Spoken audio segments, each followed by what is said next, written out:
Hey guys, welcome to another video by your boys at Rolling Square. Today we're going to show you InCharge PRO. So it comes in our low impact packaging.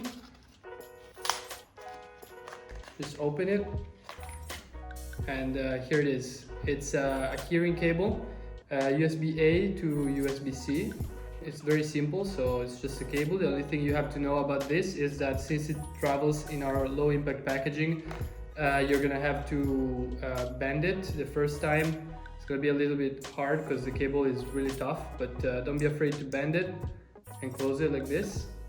And now it's gonna easily stay on your keys and it's not gonna fall off. The magnets are really strong N52 magnets.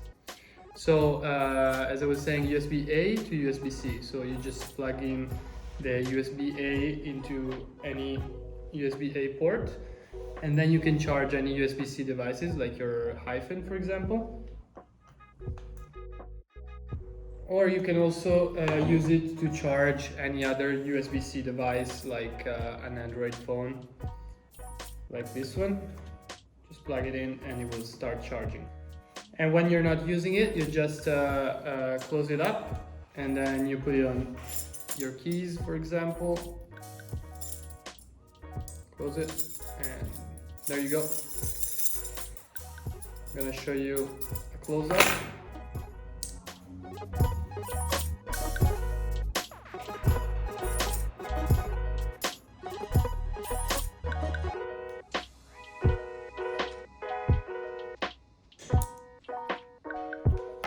So that's it for the InCharge PRO. Thank you for watching.